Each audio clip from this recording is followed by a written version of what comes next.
Welcome to the WRAL Daily Download. I'm Grace Holland. We are learning more about the man charged with threatening several FEMA locations in western North Carolina. Those locations reopened after pausing aid over the weekend as reports of threats toward their workers came in. Investigators say a 44-year-old armed man made those threats. William Parsons paid his bond and he is free tonight. Deputies say he threatened to injure FEMA employees working in Lake Lure and Chimney Rock. WRAL's Eric Miller joins me with what we know about this case. Eric, thanks for being here. Yeah, thank you for having me. How did we find out about these threats to begin with? So in my case, it was two different channels. One was a viral post that was making its way around Reddit in the Asheville area, where a resident in Black Mountain was complaining about their appointment with a FEMA inspector being canceled because of threats of violence. And a good friend of mine, his mother, just so happened to know that person, reached out to me at almost the same time. And so within a couple of hours of this happening, we were talking with folks on the ground who'd been impacted. Where were these threats made, and what were some of the effects that people were dealing with? Yeah, so the threat itself, according to the Rutherford County Sheriff's Office, was actually made at a location in Polk County. That's where they say the call ultimately came in from. But the impact, it really seems to have reached counties across the western part of North Carolina. We know that FEMA responses were paused in Ashe County. We know that in Buncombe County, FEMA has changed up the way that they've been handling aid and approaching things there. Previously, they'd been going out into the community before these threats were made. Now they're saying they're at a fixed location. FEMA itself hasn't said that they're responding to the threat with these changes, but we've heard from FEMA inspectors directly that they were told that threats of violence came in, and that resulted in these cancellations and in this pause in service delivery over the weekend. How has that affected the people that need to be able to get that assistance, and what is FEMA going forward? What are they going to do to kind of help get back on track? So FEMA is saying their distribution centers are still open, all of their staff are safe and accounted for, and they're continuing to work to help and assist people in western North Carolina. They point out you can still apply for aid, you can still apply for benefits.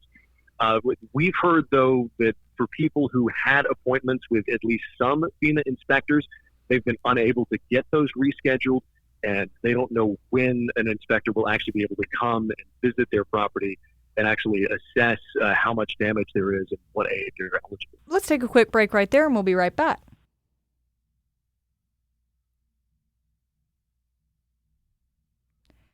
Eric, before the break, we were talking about how FEMA has, been dealing with these disruptions and everything.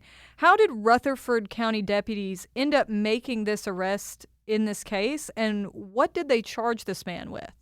So it ended up being a pretty involved investigation. After this threat came in, deputies went to the location the threat was made. They were able to get a description of the vehicle and of Parsons himself. They then got a tip about Parsons and that vehicle showing up at another location. It actually turns out to be a grocery store that was serving as a distribution center for aid. They say they arrested Parsons there. They confiscated a handgun as well as a rifle, and they charged him with something that is called going armed to the terror of the public. And that's a charge that a lot of people probably aren't familiar with, but it basically comes into use when you've got somebody who's going around with a dangerous weapon like a gun, potentially making threats, pointing that weapon at people. But the thing is, it's only a misdemeanor charge. That means that Parsons, even if he's convicted at the maximum, it would face minimum jail time, less than a year, a potential fine on top of that as well. And there's nothing about this that would keep him from owning a gun. So he both could have more guns at home right now. Keep in mind, he has been released on a $10,000 bond. And there's nothing that would prevent him, even if convicted, from having more guns in the future. That's really interesting and, a little bit concerning potentially. What is the context of these threats being made? I think we've all been paying attention to social media and the different misinformation that's been coming out of the western part of our state or just about the Helene response. So how does this case kind of fit in with what's going on out there? Yeah. So at this point, we can't tie the threat that Parsons is accused of making to any specific misinformation. We tried to reach out to him to get his side of the story, and we're not able to get any kind of response. But this is coming within the context of, as you said, a tremendous worry from the federal government, from the state government, from local governments about the impact of misinformation. There's been a huge amount of that, particularly in the area this threat was made. This threat was made towards FEMA workers in the Chimney Rock and Lake Lure areas. And there have been several conspiracy theories that have been specifically directed towards those communities. People saying that the government has engineered this hurricane or controlled this hurricane to try to wipe out the town of Chimney Rock to access some kind of lithium deposit. I mean, all of this is completely baseless. It's completely untrue. But there have been many, many warnings from the governor's office, from FEMA, from state and local law enforcement, essentially saying that, hey, there is so much vitriol, there's so much anger, there's so much hatred that's circulating on social media right now that this could turn into violence in the real world.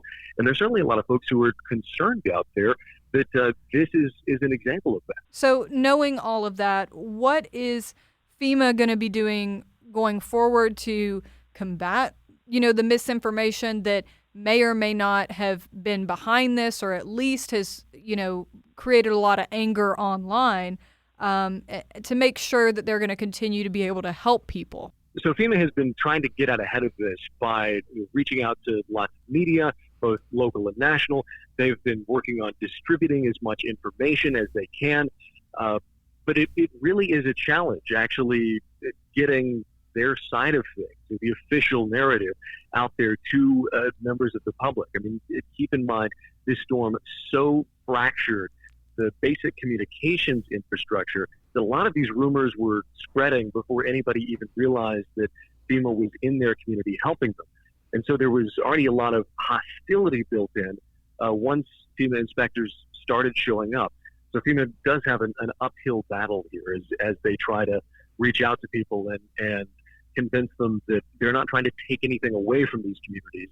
They're trying to go into these communities to both provide aid and connect people and explain to people what exactly they need to do to access the potentially thousands or tens of thousands of dollars they may be eligible for in the wake of this disaster. Right. And it is so important that those folks get the help they need, and we appreciate your continued reporting on all of this, Eric. Thank you for listening to the WRAL Daily Download. Another great way to get WRAL news is the Morning Briefing newsletter. It's a daily email with Triangle news, events, and headlines to help you get ready for the day. Sign up at WRAL.com/newsletter.